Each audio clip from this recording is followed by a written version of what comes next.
Hello दोस्तों, चरक medical lecture में आपका स्वागत है। उम्मीद है आप स्वस्थ और अच्छे होंगे। चलते हैं एक नए टॉपिक की ओर। आज का टॉपिक है डायरिया।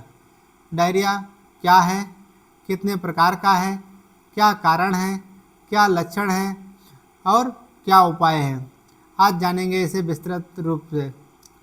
डायरिया क्या है? डायरिया का मतलब दिन में 3 या उससे अधिक बार लैट्रिन का आना और पानी जैसी लैट्रिन का होना इत्यादि, इसे डायरिया कहते हैं। अब चलते हैं इसके कारण की ओर। इसके कारण क्या क्या हो सकते हैं? संक्रमण में कारण इन्फेक्शन बैक्टीरिया, वायरस और पैरासाइटिक कारण हो सकते हैं। ये 3 प्रकार के जीवाणु होते हैं जिनके कारण डायरिया हो सकता है।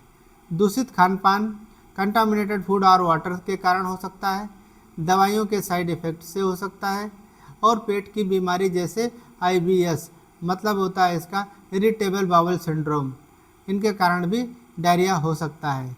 ये इसके मुख्य कारण थे। अब चलते हैं इसके टाइप्स की ओर, मतलब प्रकार की ओर। कितने प्रकार का डायरिया होता है?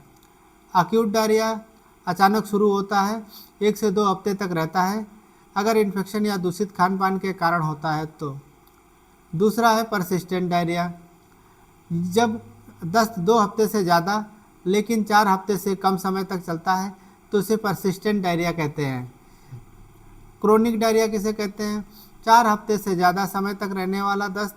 इसका कारण अक्सर IBS, IBD या अन्य लंबे समय की बीमारियां होती हैं।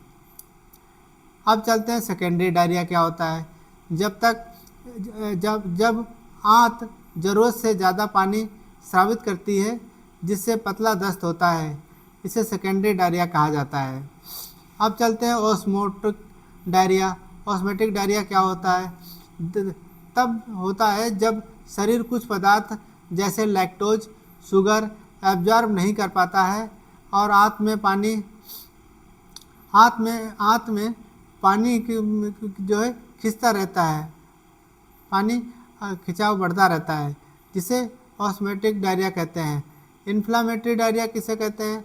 आंत में सूजन या अल्सर के कारण होता है, जैसे क्रोनिक डिजीज, अल्सरेटिव कोलाइटिस इत्यादि, ये इसके मुख्य कारण हैं। अब चलते हैं ट्रैवल डायरिया। यात्रा के दौरान दूषित खान पान के कारण जो डायरिया होता है उसे ट्रैवल डायरिया कहते हैं। दोस्तों, उम्मीद है आप समझ गए होंगे। ये इतने 7 प्रकार का डायरिया होता है जो अलग अलग स्थिति में अलग अलग प्रकार से होता है। अब चलते हैं कॉम्प्लिकेशन की ओर। अगर समय पर इलाज ना हो तो पानी और नमक की कमी से जानलेवा हालत हो सकती है। और जानलेवा हालत क्यों हो सकती है ये दोस्तों समझेंगे। इसमें इलेक्ट्रोलाइट इम्बैलेंस हो जाता है। इलेक्ट्रोलाइट में होता क्या है?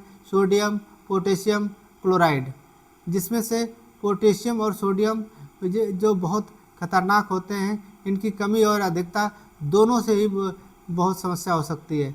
और खासकर ये दिल की बीमारी, हार्ट अटैक जैसी समस्याएं इनके मसल्स में स्पाज्म बढ़ाने का काम करती हैं, जिससे हार्ट अटैक बैठने का खतरा ज़्यादा बढ़ जाता है। अब चलते हैं इसके ट्रीटमेंट की ओर।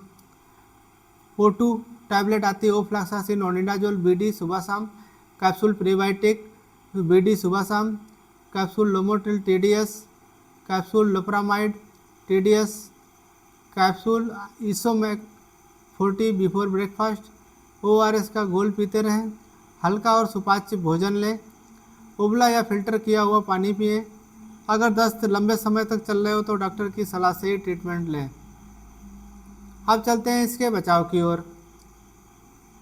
हाथ धोकर खाना खाएं।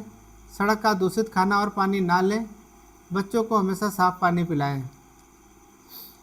ऐसी विशेष जानकारी के लिए वीडियो को लाइक और सब्सक्राइब करें।